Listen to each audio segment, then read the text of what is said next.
안녕하세요. 이사비나 쌤입니다. 선생님과의 협력 관계 어떻게 만들어 가야 할까요? 세 가지로 오늘 얘기를 나눌 건데요. 새 담임 선생님께 아이 소개하는 거, 기초조사서 어떻게 쓸까, 약 복용 여부, 아이의 진단 오픈해야 할까요?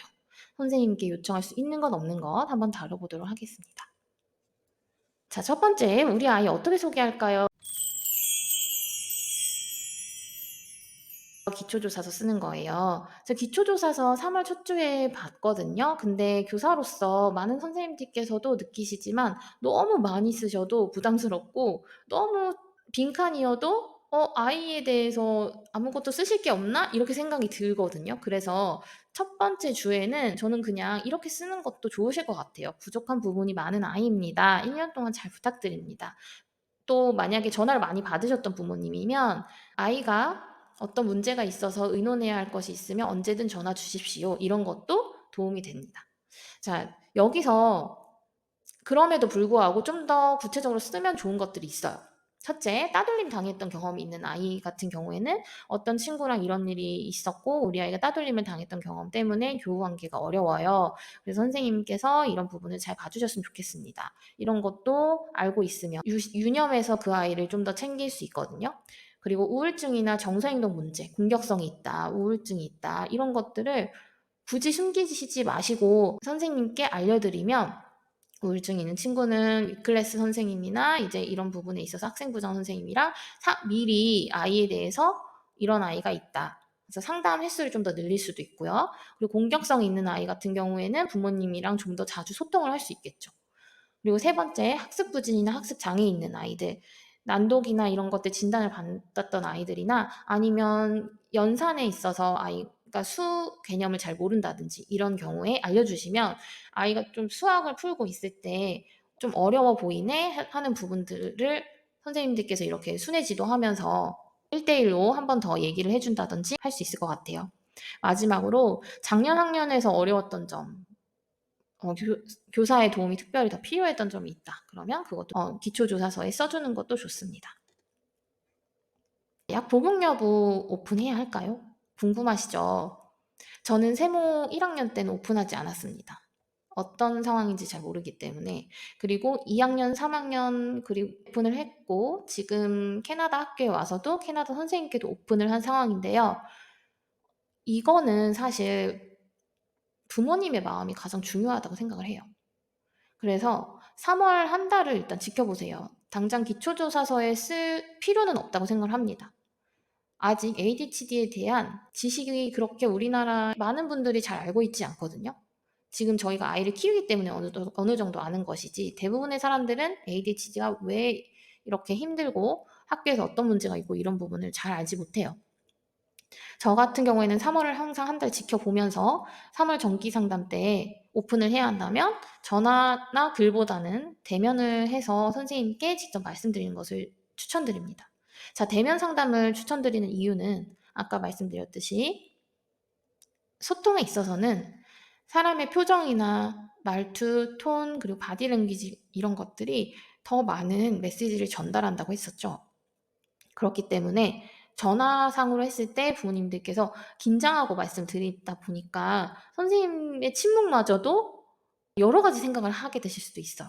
그래서 이것은 서로의 오해가 쌓이지 않기 위해서 만나서 선생님께 이제 말씀을 드리는 거예요. 자, 가장 중요한 것은 엄마의 마음입니다. 말에서 도움을 받고 더 후련해질 것 같다면 말씀을 드리세요. 그런데 이제 말하고 나서 오히려 걱정이 더 될 것 같다. 그러면 조금 더 유예를 하는 거예요. 언젠가는 말씀을 드릴 수밖에 없는 날이 올 수 있거든요. 그렇지만 지금 막 말을 해야 되는데 그런 의무감은 갖지 않으셨으면 좋겠습니다. 이걸 왜 말씀드리냐면 저도 ADHD를 저에게 오픈했던 세모가 ADHD인지 몰랐을 때 오픈했던 학생이 있었는데 제가 ADHD가 뭔지 잘 모르니까 교사로서 그렇게 부모님께서 오픈을 하셨을 때 어떻게 반응해야 될지도 잘 몰랐었고요. 그리고 어떻게 이 아이를 도와줘야 될지 잘 몰랐습니다. 이때 이제 부모님과 교사 관계가 오히려 막 오해가 쌓이고 그럴 것 같다. 그렇다면 어머님께서는 한 템포 쉬어 가시는 거죠. 마음의 준비가 더 됐을 때 말씀드려야 되겠다. 이렇게 생각하시는 것이 좋습니다. 자, 그런데도 오픈을 했으면 좋은 경우가 있어요. 첫 번째, 아이가 과잉행동 충동형 ADHD인 경우에는 이제 선생님들께서 그래도 이런 과잉행동과 충동형 ADHD 아이는 눈에 띄기 때문에 아, 저 아이는 ADHD네. 이 정도로 확신을 하실 수 있거든요.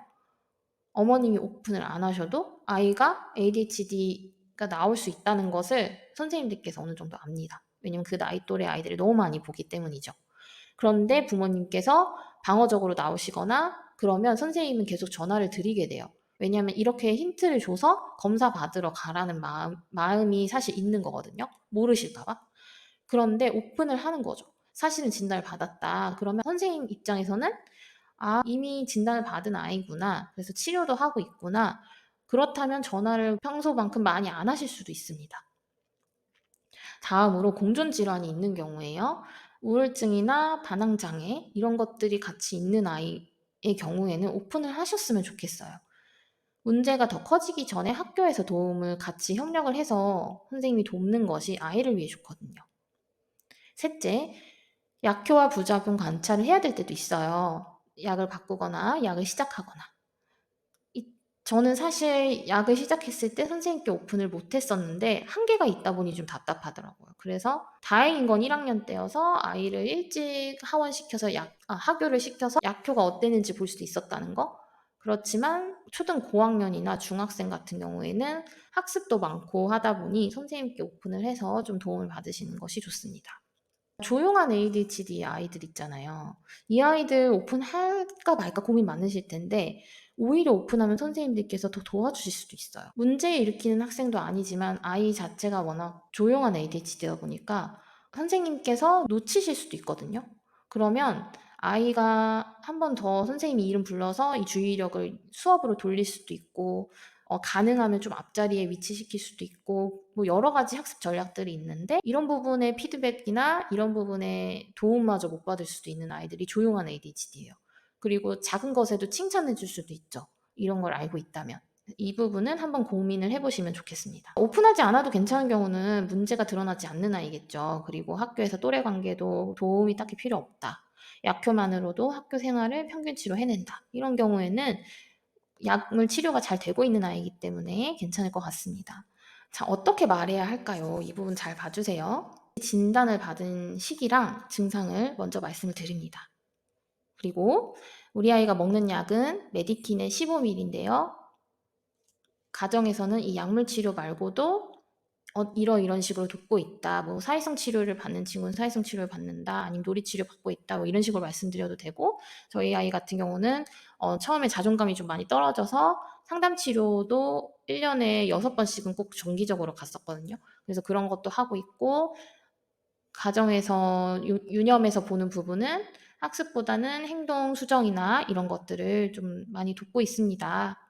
그다음에 세 번째, 걱정되는 부분까지 말씀을 드리세요. 어머님들께서 편견을 가지실까 말 못하겠어요. 선입견 생기면 어떡해요? 뭐 이런 얘기 많이 하시는데 저는 솔직하게 말씀을 드려요. 캐나다 선생님께도 말씀을 드렸어요. ADHD에 대한 인식이 그렇게 좋지 않더라. 그런데 우리 아이는 그런 부분까지 격정되는 아이는 아닌데 ADHD라는 이유로 부정적으로 아이를 바라보실까 봐 걱정이어서 제가 말씀을 드릴까 말까 고민했습니다. 까지도 말씀을 드렸어요. 사람이기 때문에 그런 감정이 당연히 들 수 있는 거잖아요. 그리고 선생님과 직접 만나서 이렇게 말씀을 드리면 대부분 아, 잘 알겠다 이렇게 말씀해 주시기도 하고 공감해 주시는 분도 계셨어요. 그쵸. 요즘에 너무 미디어에서 이렇게 많이 나와서 그럴 수 있을 것 같다. 이렇게 공감해 주시는 분도 계셨습니다. 그리고 네 번째는 선생님이 아이를 지도할 때 어려운 부분이 있는지도 여쭤보세요. 왜냐면 이걸 우리가 듣고 싶지 않아도 회피하지 않는 게 좋더라고요. 선생님이 말씀하셨을 때, 아, 이게 문제구나. 그리고 선생님이 그런 부분을 말씀해 주셨을 때 빠르게 수용을 해야 더 발전이 있더라고요. 그걸 회피하면 할수록 나중에 결국 큰 문제로 다시 돌아오는 경우가 많아서 오히려 작은 문제일 때 미리미리 아는 것이 좋을 수 있습니다. 가정에서 무엇을 더 노력해야 할까요? 이 질문도 저는 교사로서 들었을 때, 아, 부모님께서 굉장히 협조적이시구나. 그런 것 때문에 관계가 더 좋았거든요.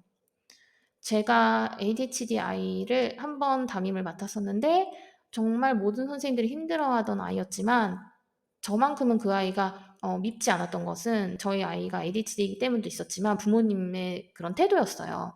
항상 먼저 죄송하다고 저한테 표현을 해 주셨고 제가 아이를 지도하는 데 있어서 애쓰고 있다는 것에 대해서 공감해 주셨고 그리고 무엇보다 "가정에서 더 어떻게 해야 할까요?" 이런 질문을 해 주셨을 때 '아 우리가 진짜 한 팀이구나.' 이런 걸 느낄 수 있었거든요. 근데 선생님들께서 제일 힘들어하실 때가 부모님께서 방어적이실 때.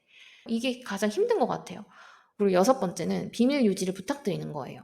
의학적 진단명, 개인정보이기 때문에 반 전체나 다른 선생님이나 혹시나 다른 학부모님들께도 말씀드리지 않으셨으면 좋겠습니다. 저는 예의를 갖춰서 정말 이렇게 부탁을 드렸어요. 왜냐하면 이거는 한 번 더 상기를 시켜드리는 거예요. AD 저희 정신과를 가서 약물 치료를 받고 이런 과정을 부모가 아니면 얼마나 힘들고 그리고 정신과 들어갈 때도 사실 남의 시선까지도 신경을 쓰게 되잖아요, 저희가. 그런 부분을 겪고 있다는 것을 일반적인 사람들은 알기가 어렵습니다. 저희 입장에선 정말 비밀이길 바라는 마음이 아직은 있잖아요. 캐나다에서는 그래도 서로 오픈하면서 막 "아 그래?" 이런 분위기지만 여기는 그렇지 않기 때문에 어떤 부모님들은 다른 부모님들의 ADHD 인식이 너무 안 좋다 보니까 안 좋은 소리도 많이 들으시고 그래서 아이를 위해서라도 비밀 유지를 하고 싶으신 분들께서는 이렇게 부탁드리는 것이 좋습니다. 마지막으로 다음 학년 선생님께도 전달될까 봐 두려워하시는 부분들이 있더라고요. 저는 그래서 그것도 말씀을 드렸어요. "다음 학년 선생님께도 제가 말씀드리고 싶다. 가능하시면은 비밀 유지해 주셨으면 좋겠습니다." 이렇게 예의를 갖춰서 말씀드렸어요.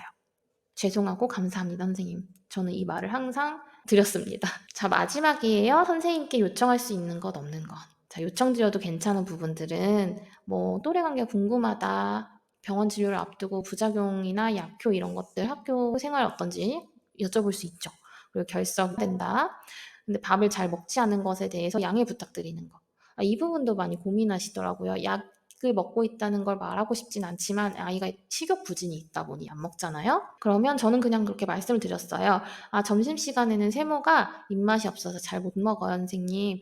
제가 아침이랑 학교 끝나고 간식 저녁 잘 챙겨주고 있으니 점심시간에만 양해 부탁드립니다." 이렇게 말씀을 드렸고 사실 이 앞자리에 앉도록 가능한지는 선생님마다 다르고 그 교실에 선생님이 정한 규칙에 따라 또 다릅니다. 어떤 선생님께서는 뭐 잘 안 보이는 친구나 아니면 이렇게 주의 집중력이 떨어지는 친구 그런 부분에 있어서 앞에 앉고 싶은 친구들을 한번 양해를 구해서 이렇게 앉혀주시는 선생님도 계시거든요. 그래서 이 부분은 조심스럽게 여쭤보면 선생님과 협의가 가능한 부분인 것 같습니다.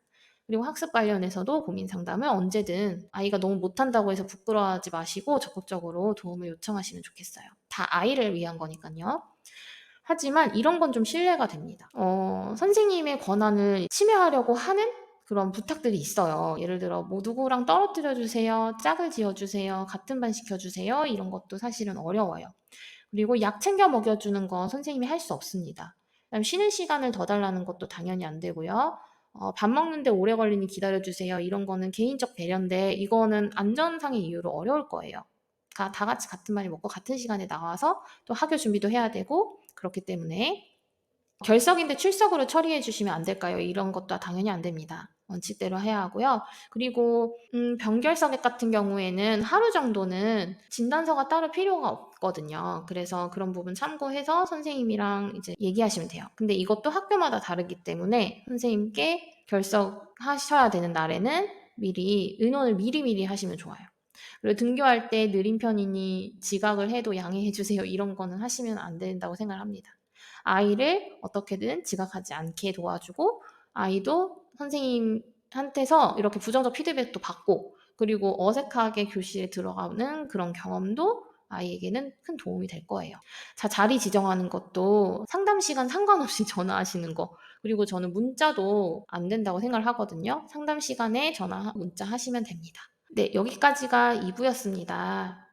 이제 3 부로 넘어가 볼 건데요. 다음 영상에서 학년 그리고 성별에 따른 또래 관계 돕는 법에 대해서 나눠 보도록 할게요.